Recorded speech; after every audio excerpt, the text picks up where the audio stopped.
सृष्टि की रचना में हमने पिछली बार जाना कि ब्रह्मा ने कैसे धर्म की स्थापना एक बैल के रूप में करी जो 4 पैरों पर खड़ा था और एक एक युग के साथ इस बैल का एक एक पैर खत्म होता गया और आखिर में कल युग जिसमें हम आज जी रहे हैं वो आते आते धर्म सिर्फ एक पैर पर खड़ा है।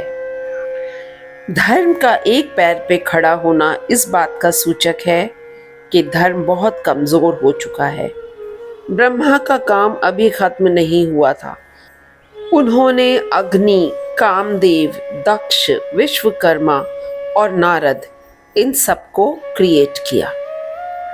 नारद को ब्रह्मा ने अपने पुत्र के रूप में क्रिएट किया और एक बार फिर कोशिश करी कि जहाँ पहले उनके 4 पुत्र उनको मना करके चले गए थे कि वो इस क्रिएशन में भाग नहीं लेंगे, इस जन्म मृत्यु के चक्रकाल में नहीं अपने आप को घुसाएंगे, वहाँ उन्होंने अब नारद की मदद लेने के लिए नारद को बोला कि तुम जाओ और इस सृष्टि की रचना को आगे बढ़ाओ।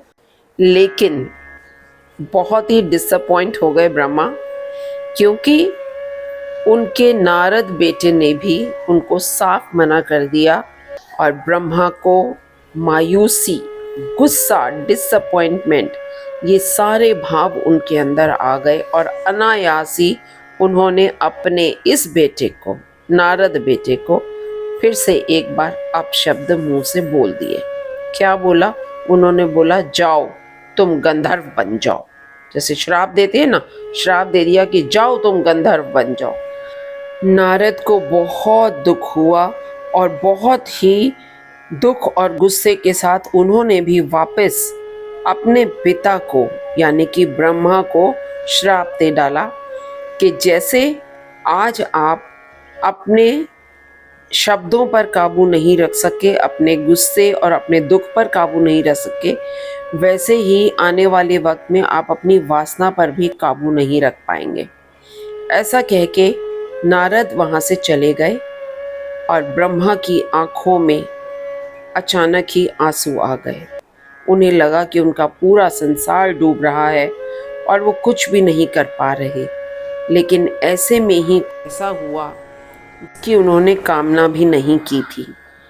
दक्ष, जिनकी ब्रह्मा ने क्रिएशन की थी, अपने सीधे हाथ के अंगूठे से क्रिएट किया था उनको।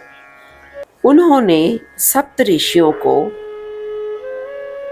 एक स्पेशल इनवाइट भेजा और ओकेजन क्या था? ओकेजन ये था कि ये सप्त ऋषि आएंगे और मंत्रोच्चारण करेंगे और मंत्रोच्चारण करके उसका रिजल्ट कुछ अच्छा सा निकलेगा। इस पर्टिकुलर ओकेजन पे ब्रह्मा और विष्णु दोनों ही आए हुए थे।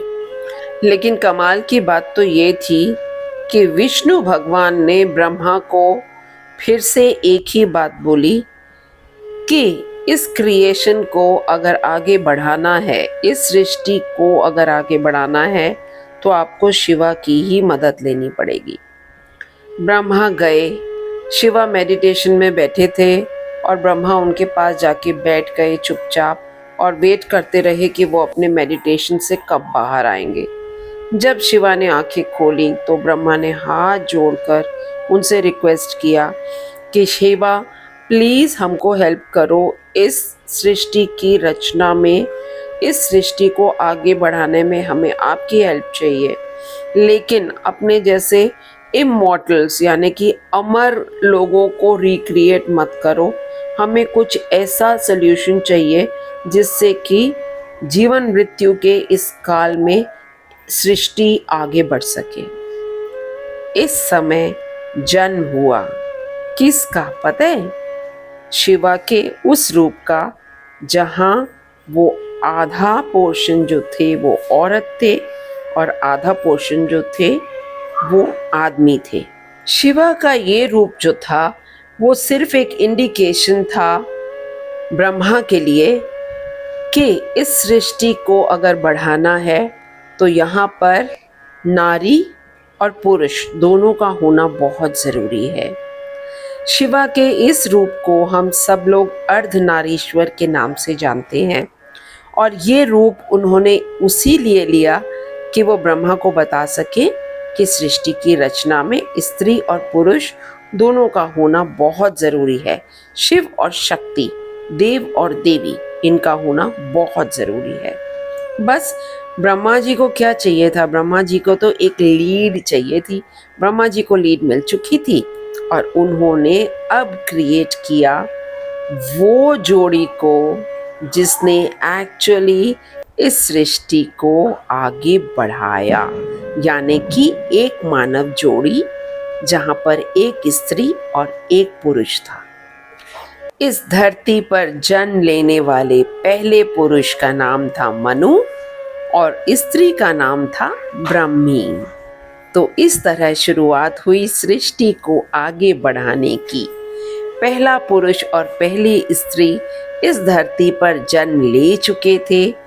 अब यह सृष्टि को आगे कैसे बढ़ाएंगे, ये हम अगली बार में जानेंगे। तब तक अपना ख्याल रखिए। मिलते हैं आत्मदर्शन में फिर से।